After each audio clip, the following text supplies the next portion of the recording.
Assalamualaikum warahmatullahi wabarakatuh. Saya Hanania. Saya Afrina.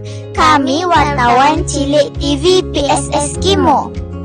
Pada hari ini telah berlangsungnya majlis peresmian pusat sumber di sekolah kami. Majlis ini telah dirasmikan oleh Encik Ahmad Kamil bin Baharudin, Penolong Pengarah Sektor Sumber dan Teknologi Pendidikan. Di belakang saya ini sedang berlangsungnya majlis peresmian pusat sumber SK Indra Mahkota Utama. Baiklah, bersama-sama saya kini ialah Puan Zendaria binti Ahmad, Penolong Pengawal Pendidikan Daerah PD Kuantan. Assalamualaikum Puan. Pertama sekali, terima kasih kerana sudi meluangkan masa untuk ditemu bual. Saya Afrina, wartawan cilik TV PSS Kimo, ingin menemu bual Puan mengenai majlis peresmian pusat sumber yang berlangsung sebentar tadi. Baiklah Puan, soalan yang pertama, apakah pandangan Puan dapat hadir dan turut serta dalam majlis peresmian pusat sumber SK Indra Mahkota pada hari ini? Terima kasih kembali kepada pengacara.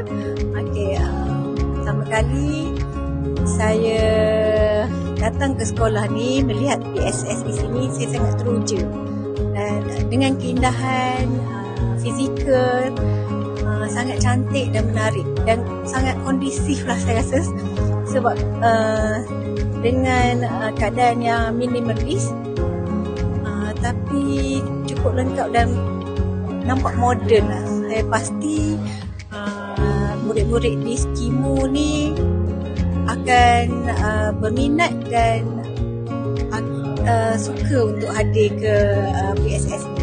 Dan untuk majlis hari ini saya ucapkan tahniah kepada Cikgu Atikah yang menerajui sebagai GPM dan kepada barisan kepimpinan serta guru-guru yang turut bekerjasama untuk menjenamakan semula PSS ni, dan saya percaya dengan kerjasama ni dapat mempertingkatkan kejayaan PSS dan sekolah keseluruhannya. Tahniah. Soalan terakhir, apakah harapan Puan terhadap pusat sumber sekolah ini pada masa hadapan? Harapan saya semoga PSS Skimu ni akan terus cemerlang.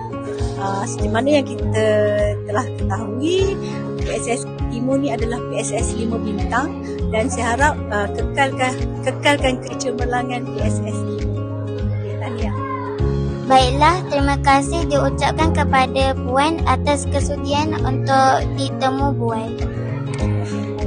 Baiklah, bersama-sama saya kini ialah Encik Firdaus bin Sauliman yang dipertua PIBG Skimu. Assalamualaikum Tuan. Pertama sekali, terima kasih kerana sudi meluangkan masa untuk ditemu bual. Saya Hanania, wartawan cilik TV PSS Kimo, ingin menemu bual Tuan mengenai majlis peresmian pusat sumber yang berlangsung sebentar tadi. Bagaimanakah pula pandangan Tuan terhadap suasana dan kemudahan pusat sumber ini? Bagi saya, kemudahan dan fasiliti yang ada dalam pusat sumber ni saya boleh katakan 5 class lah. Memang dia sangat-sangat orang kata sangat selesa, sangat cantik, indah mata memandang. Kita nak duduk pun selesa dan kita nak baca buku pun kita rasa sangat aman dan damai lah. Soalan terakhir, apakah harapan Tuan terhadap pusat sumber sekolah ini pada masa hadapan? Harapan saya untuk pusat sumber ni agar jangan dibiarkan kosong lah. Biar bila kita dah buat cantik-cantik macam ni, seeloknya kita war-warkan kepada pelajar-pelajar untuk sentiasa hadir lah dalam pusat sumber ni, biar dia berisi. Ada murid yang sentiasa mengambil peluang untuk belajar dalam ni dan menggunakan semua fasiliti-fasiliti yang ada dekat dalam pusat sumber ni lah. So harapan saya biar pusat sumber ni dijadikan tempat utama pengumpulan pelajar-pelajar untuk berbincang dan belajar, insyaAllah. Baiklah, terima kasih diucapkan kepada Tuan atas kesudian untuk ditemu bual. Terima kasih. Baiklah kawan-kawan dan sidang penonton semua, sekian sahaja daripada saya Afrina, wartawan Cilik TV PSS Kimu. Assalamualaikum warahmatullahi wabarakatuh.